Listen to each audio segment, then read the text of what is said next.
I played the Digimon Story Time Stranger demo, so you have to too. Let's talk about why you should.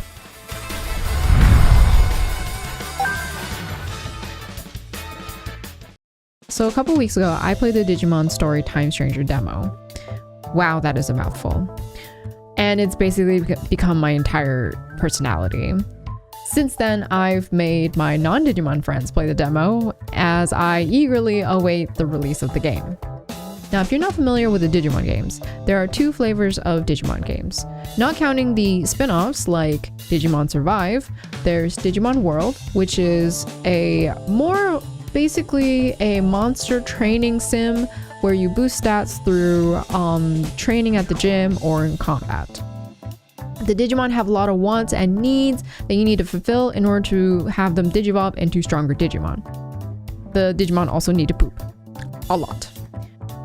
This line of games is a little bit more reminiscent of the Digimon Digivice toys that played very similarly to a Tamagotchi. The other line of Digimon games are the Digimon Story games. It moves completely away from the Digimon training sims and more like a monster capture RPG. You're usually a pre-made character progressing through a more linear story with a few side quests here and there. The games are more standalone in that you don't need to play any of the previous games in order to understand the other games. For example, you don't need to play Digimon Story Cyber Sleuth / Hacker's Memory in order to understand Digimon Story Time Stranger. I say that, but I'm currently attempting to finish Hacker's Memory right now because I have 200 hours in it and I've had it for so long already and I really should have finished this game ages ago. Don't judge me. Without spoiling too much, the story of Digimon Story Time Stranger so far is a pretty simple one. You're some incognito agent that fights against anomalies and you've received a notice about there being some sort of phenomenon behind this giant wall that the government built. You find a girl there that happens to be the target you should be protecting and she says a lot of cryptic things you don't understand. The demo is very short and cuts off in a way that doesn't feel abrupt but teases you about the future things to come.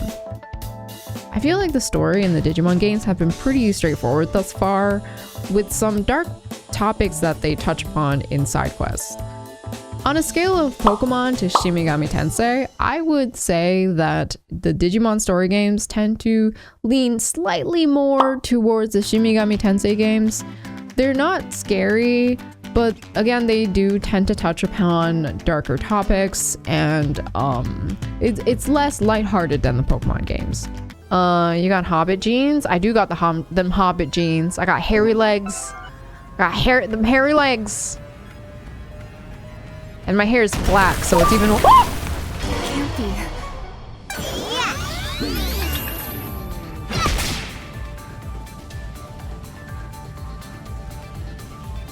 I don't appreciate the jump scares. I don't know why I'm making future me's life harder by suggesting graphics that I need to edit in.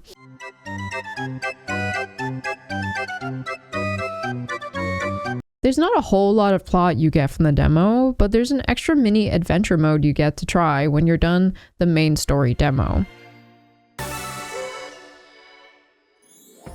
You can now play Central Town Adventure Trial. What? This mode lets you experience an adventure in Central Town, located in the middle of the digital world Iliad. Collect and raise and battle Digimon and explore the digital world. What? What?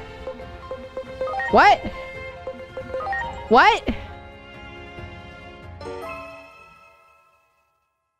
I did the stream game! This gives you more of a taste of the gameplay while giving you the most beefed up Digimon ever. There's a town to explore and a mini dungeon you can traverse through with a very easy boss at the end. I say easy, but I made the mistake of digivolving everything I was given except for Garurumon. And thank God too, because my boy carried hard. The combat in the game is pretty much exactly the same as Cyber Sleuth / Hacker's Memory. And if you're not familiar with that, the Digimon are basically broken up into 3 different types. There's Data, there's Vaccine, and there's Virus, with a secondary element type. And your Digimon gets an attack increase or decrease depending on the skill they use and what data type they are against other Digimon.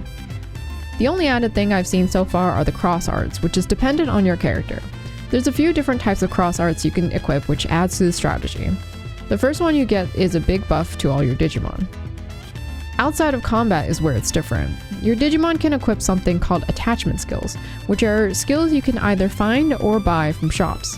This means you won't have to digivolve into one line of evolutions to grab skills, de-digivolve, and then go into the evolution line you actually want. This is what you had to do for Cybersleuth/Hacker's Memory. This does run the risk of feeling too samey with all your Digimon, but thankfully each one has a unique skill that they get as they level up. Your agent also has a very extensive skill tree that boosts certain personality types of Digimon and increase their attack, speed, or defense.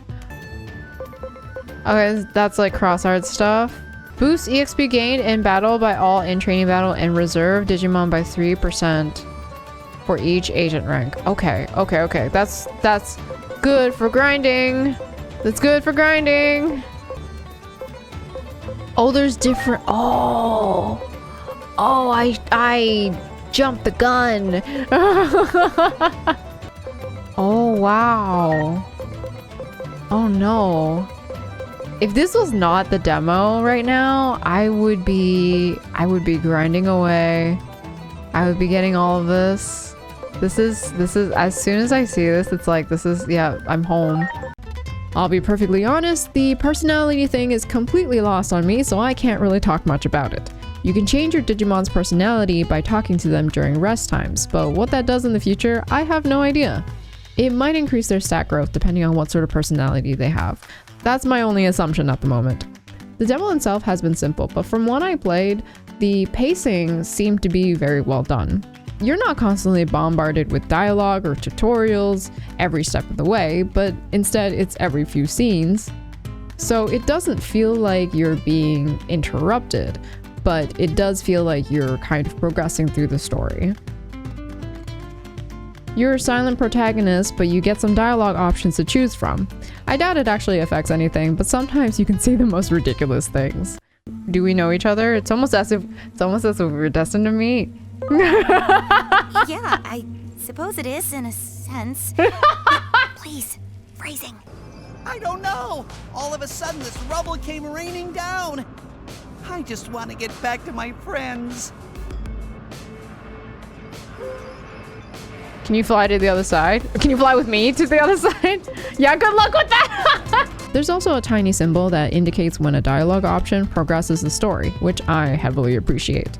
The game also has some funny light moments that, in my opinion, every game should have, to break up the monotony of the doom and gloom. Oh no! Make an emergency landing! Right there! I'm happy to say that the demo doesn't completely spoil the story, and I'm a little bit more intrigued than I am bored. I have a couple theories of what might be going on, but I won't know until I actually play the game. My favorite thing of the game so far is not the story, or the Digimon, or the charming Digimon town, but the UI. Those UI sounds are chef's kiss. Ooh. Oh, that sounds so nice. I want to hear that again, I'm sorry. It's so like twinkly. And there you have it. That's pretty much all I can say about the Digimon Story Time Stranger demo. I'm excited, to say the least. I did buy a Steam Deck in preparation for it. Thank God. It is Steam Deck compatible, so thank God for that. If you are interested in the game, check out the demo. I love when games have demos because you can check it out if you're unsure or if you're on the fence. So that's out there. That's on Steam right now. And thank you so much for watching. I appreciate you. Bye.